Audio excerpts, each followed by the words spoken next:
तर नमस्कार मित्रांनो, आज नियोजन आहे आपलं नेवाशात. कारण की आपण आलो नेवाशात आणि नेवाशात आलो म्हणजे ज्ञानेश्वर मंदिरात नाही गेलो असं कधी होऊ शकत नाही. मग काय घरचे सगळे गोळा केले, म्हणलं चला तुम्हाला दाखवून आणतो ज्ञानेश्वर मंदिर कसं आहे. अरे काय वातावरण एकदम असं, मन एकदम असं तृप्त होतं काही म्हणा. त्यातल्या त्यात कसं आहे, तिथं संग्रहालयात त्यांनी वस्तू अशा छान छान ठेवल्यात ना, बघून लय बरं वाटले.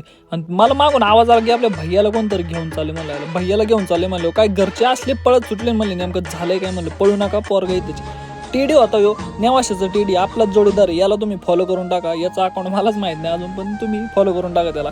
घरचे म्हणले लोकांचं शूट घेण्यापेक्षा मग आपलं तरी शूट घेतो. म्हणलं घेऊन टाकू तुमचं, पहिलं घरच्यांना पण महत्व द्यावं लागतं, नाही तर तुकडे बंद होते. आणि कसं आहे, आपलं शूट होतो रे, इकडे नवीनच शूट चालू होतं. कोणचा पिक्चर बनवला होता काय मी, किरण शेट्टी लय लाजत होते. आणि कसं आहे आता पोरं, आपल्याला डायरेक्ट जायचं एक ठिकाणी, म्हणजे डायरेक्ट रात्री गाडी काढली, विचार नाही गेला कोणताच नाही कुठलाच नाही. आपल्याला विचार करायची सवय नाही, मागचा विचार करायची सवय नाही आपल्याला, म्हणून डायरेक्ट सगळे घरचे गाडीत टाळले.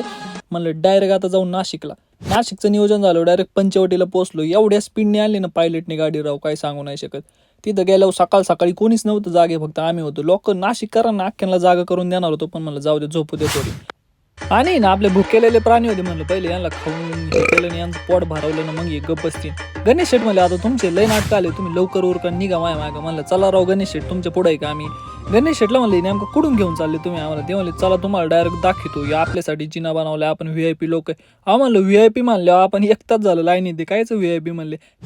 आणि कसं आहे, शेवटी ना नाव दिसलं मला देवाचं डायरेक्ट वर, त्र्यंबकेश्वर देवस्थान. मग लय बरं वाटलं, म्हणलं टाइम संपलेला दिसतोय. मग काय आम्ही पाया पडून डायरेक्ट निघलो पुढच्या दिशेने. म्हणलं विचार नाही करायचा, थांबायचं नाही काय नाही.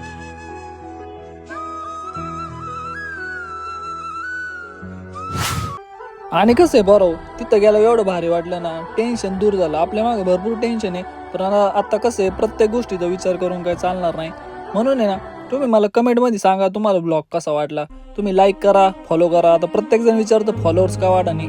आता फॉलोअर्स तर नेमकं आपल्या हातात आहे की देवाच्या हातात आहे, मला तेच कळा नाही. पण आपण कष्ट करतोय, आपला दिवस येईन असा विचार करीत पुढं चालायचं.